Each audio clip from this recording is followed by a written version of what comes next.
Land Rover Discovery Series 2 1998 to 2004.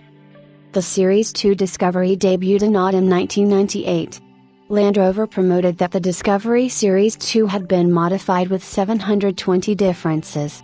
The interior and exterior were reworked to be less utilitarian, but it was still clearly an evolution of the Series I. Every body panel had been altered, except the outer skin on the rear doors. The rear body was extended to improve load space, and to now accommodate full-size adults on all 7 seats on the SE7 option, as well as make them all forward-facing, but at the expense of added rear overhang, which slightly reduced the car's departure angle, when off-roading. The Discovery Mk2 was the last Land Rover product to use an evolution of the original 1970 Range Rover underpinnings, with its extended, 185 4.70 meters, long, 4-door body still riding on a similar, relatively short 100 2,540 millimeters, wheelbase, ladder frame chassis, combined with live axles front and rear, into the year 2004. Changes to the diesel engine models saw the 2,495cc TD5, inline direct injected straight 5 engine, introduced, in line with the updated Defender models. This electronically managed engine was smoother, producing more usable torque at lower revs than its 300 predecessor. The TD5 engine is often mistakenly attributed to BMW. It was derived from the Rover L Series passenger car engine and further developed by Land Rover. The 3,948cc V8 petrol version from the Discovery 1 was replaced with the Range Rover P38 Thor 4.0-liter Rover-derived V8. There was no actual increase in capacity over the previous 3.9-liter engine. Although the basic design of the engine was similar, it was actually quite different internally. It used a different crankshaft, had larger bearing journals with cross-bolted caps, different connecting rods, and different pistons. The blocks were machined differently, to accept extra sensors for the GEMS and Bosch, Thor, injection system and to allow the extra stroke of the 4.6 crankshaft.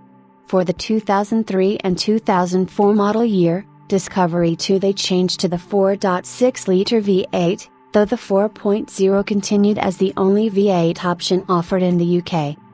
ACE, active cornering enhancement, an electronically controlled hydraulic anti-roll bar system, was fitted to some versions, which reduced cornering roll.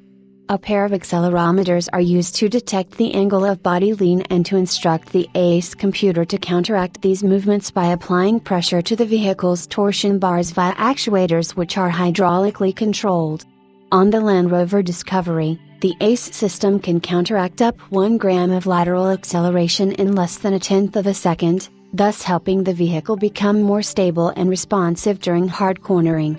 Self-leveling air springs were fitted to some models and European type approval for 7-seat vehicles was only given to air-sprung examples.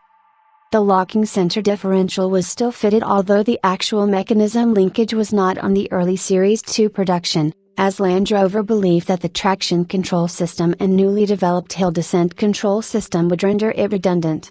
Before then being fully reinstated, with the linkage, on the facelift model in 2002, as a cost option, although standard equipment on high-spec vehicles, whilst the traction control system worked very effectively, it did not offer the same level of control and smooth operation as the vehicles fitted with the differential lock.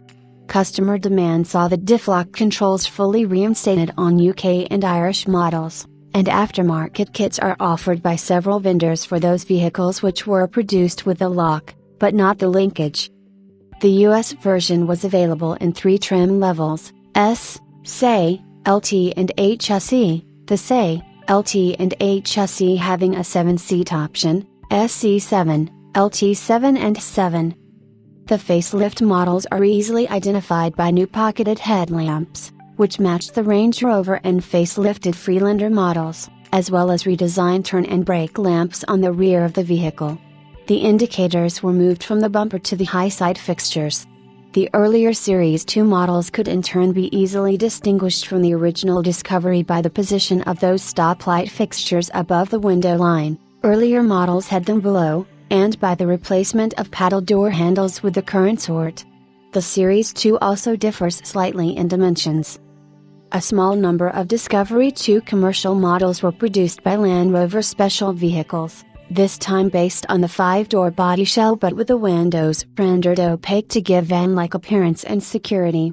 Normal vehicles were exported to Republic of Ireland, where the rear side windows were smashed and rear seats were destroyed in the presence of the revenue official, to offer a model that avoided the vehicle registration tax, saving approximately 40%.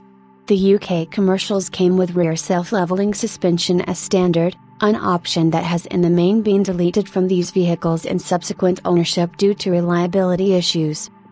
In the final production run of the Discovery 2, only 2 models were offered for sale in the UK market, the Base Pursuit, which still retained a high level of equipment as standard, and the top specification Landmark, which offered an all-leather interior, twin sunroofs, active cornering enhancement, 6-disc CD player, and a heated windscreen.